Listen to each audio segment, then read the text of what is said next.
This is a video introduction to Chapter 1, Introduction to Financial Literacy.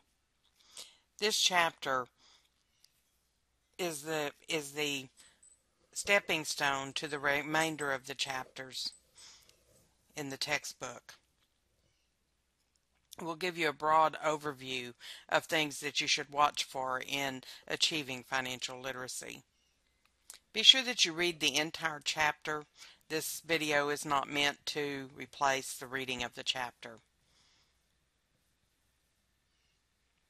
I have highlighted some items in the chapter that I want you to focus on, although, as I said, reading the chapter is important to complete the activities for the chapter. The first objective is defining financial literacy. And one of the things that they mention is the financial illiteracy in this country is not unique to one gender, socioeconomic group, age, or race. It impacts Americans in a variety of ways, and all of them negatively. Some of the things that you should consider that cause financial illiteracy are a lack of savings and debt. They do not save. They have not saved at all. Bankruptcy and foreclosure. This leads many Americans to bankruptcy and foreclosure. An increase in expenses because of misinformed choices that cost them lots of money. Workplace issues. Financial stress at home can find its way into the workplace. Health and relationships. Money issues can creep into other aspects of our lives. In fact, it is a well-known fact that statistically, money is the number one cause for most divorces. So what is financial literacy? The definition in the book is the ability to use knowledge and skills to manage financial resources effectively for a lifetime of financial well-being. In this course and textbook, I hope that you will be able to gain the knowledge and skills to at least get a good start. In a one-credit course, you're not going to learn everything, but you certainly will have the basics of what it takes to be financially literate and to make your money work for you. The Council also defines financial education as the process by which people improve their understanding of financial products, services, and concepts so they are empowered to make informed choices. They can avoid the pitfalls, they know where to go for help, and we'll cover all of that in this chapter. As a college student, you are especially a good candidate for accumulating debt through the use of student loans, credit cards, and making financial missteps that can cause you real financial harm. On page 7 in the textbook and page 8, there are some questions that are a financial aptitude test that's been produced by the FDIC. It is not all-encompassing, but it will establish a baseline of what you know already. Many of these questions you'll find are common sense. Once you've taken the questions or answered the questions, check your answers on page 29 to see how well you did. It's never too early to start saving. The road to financial literacy should start at an early age and continue as a lifelong journey. Even if your parents did not teach you to save, many parents will, when a child gets money for, say, their birthday, $30 from their aunts or uncles, they may ask them to put or have them put $15 in a savings account and spend the other $15 to start and establish a method of saving. But it's never too late, and it's a good idea to at least start this in college if you have never saved before. One of the first tenets of sound financial decision making is to pay yourself first. Automatically putting some money into a savings account or other investments such as a U.S. savings bond. The simplest method is to have money taken out each month and put automatically into a savings account, even if it's only $25. At least it is a start. You usually want to do that so you don't even see it, but just have it put in there. Compound interest, and that's where when you really begin saving, is when interest on an investment, such as money in a savings account, earns interest. Some top financial mistakes that many young people make, and some of the older ones, are purchasing items you don't need and paying extra for them in interest. Anytime you use a credit card to buy something that you don't actually need and you're paying interest on that, then you are falling into this pitfall. Assess if you need the item versus want. Even food, although food is necessary and clothing is necessary, some of the items are wants, like stopping at fast food places all the time and things like that, or buying clothing that you don't necessarily need. Be sure you research major purchases and comparison shop. Of course, especially with cars, but even with televisions, computers, your laptop, you should always research those major purchases and also comparison shop at different places. If you do use a credit card to pay for a major purchase, be smart about how you repay it. Many credit cards, and especially furniture stores, will offer a 0% interest. So you should consider using those, paying it off before you actually have to pay any of the interest. That's the key, is to get it paid off before the interest accumulates.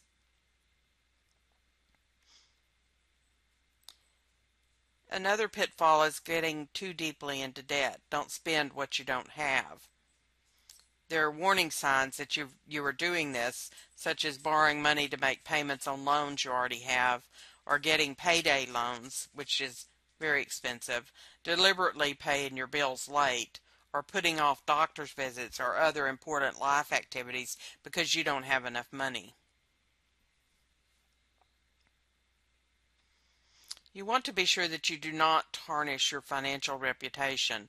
Credit bureaus are companies that prepare credit reports used by lenders, employers, insurance companies, and others to assess your financial reliability. These reports can follow you around for a long time. You want to be sure that you don't own a fistful of credit cards. The book says the general rule of thumb is that 2 to 4 credit cards are a sufficient amount for most adults. Actually, I think that anything over a couple, the two, is probably too many. But these do include department stores, oil companies, and any other retailers. You want to be careful. Although they tempt you with the low interest and with 10% off of your purchase today, you still should try to avoid those temptations. Because each card you own, even if you don't use it, represents money that you could borrow up to the card's spending limit. So they have to consider that when they're considering whether they're going to give you credit. Another pitfall is it's easy to overspend if you're not tracking your expenses at all. You should have a budget and you should be tracking how much you're spending on, for instance, food and clothing and everything else. Watch out for fees such as ATM fees. Beware that can really accumulate. If you stop at an ATM that is not your bank's, it probably will cost you. Bounce check fees, that can get very expensive. I once worked as an intern at a bank on a military site, and I was amazed at how much they were spending for pizza because they also had to pay a bounce check fee, so it was very expensive pizza that they were buying. Always keep your checkbook balanced and up to date. Most people use online today and don't use a checkbook, but it's not a bad idea to use a register, and so that you can keep a good record of what you're spending. Seek financial advice. There are plenty of people around you, including your family, companies and government agencies and government websites that can help you in giving you good financial advice. And there's a long list that you should read through of those that can help you, including your employer.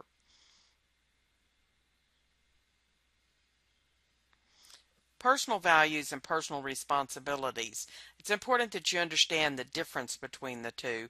The personal values are the principles, standards, or qualities individuals consider worthwhile or desirable.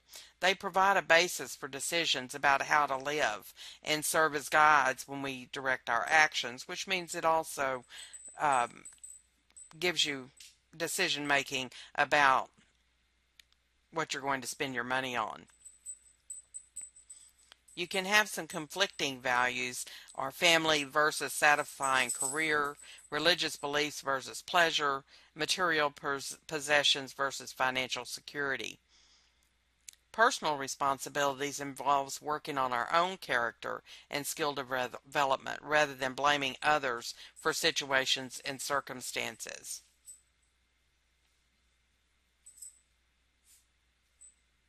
Excuses are the polar opposite of personal responsibility. Excuses are also habit forming. Goals are the vehicle for putting these actions into motion. Financial goals should be consistent with your personal values. It's very important in order for you to achieve those that they are consistent with your personal values. Otherwise, you more than likely will not achieve them. Short-term goals are goals that are less than 3 months. Medium-term goals are goals that are 1 year or below. And long-term goals are usually take more than 1 year to accomplish. Specific goals should be measurable, attainable, realistic, and time-bound. And this is where the SMART acronym comes from. A specific goal, such as finish a college education. A measurable goal, how long would it take you? Something that's attainable, realistic, and time-bound. Be sure you read all about setting goals. We talked a little bit about needs versus wants, and one of the objectives of this chapter is to at least become familiar of the 7 levels of Maslow's hierarchy of needs. So study the pyramid that starts with the bottom with the physiological needs, safety and security needs, love and belonging needs, and self-worth and self-esteem needs. The lowest level of the pyramid comprises a person's most basic needs. Those are the ones I just read off to you. The top 3 layers of the pyramid, the need to know and understand, aesthetic needs, and the need for self-actualization, are considered growth needs. Physiological, people must have food to eat, water to drink, and a place to call home before they can think about anything else.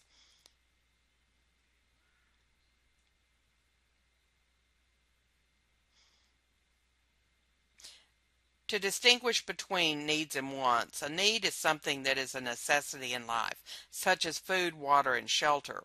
A want is something that is not a necessity but is desired to increase the quality of life.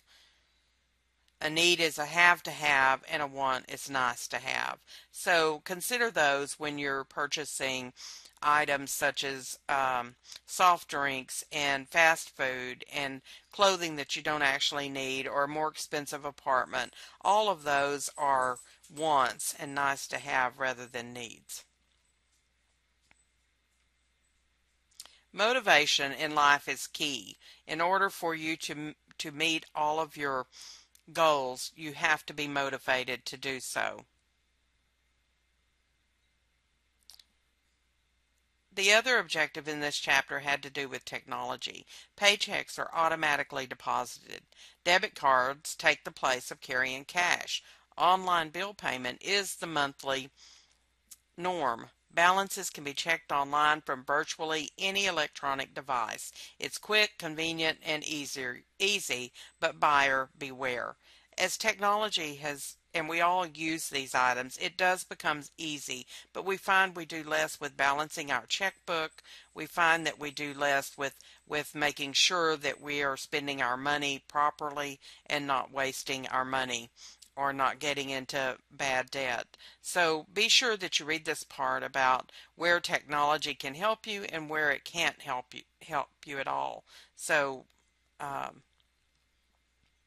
and again, good list of technology things that we all use. Be sure that you read the chapter summary because that will help you to think about what you have read and what I've talked about. So once you've listened to this, you should have already read the chapter. You should have already taken notes on the PowerPoint, and then listen to this as another overview of the chapter. And now you should be ready to start the activities for the week. End of this video.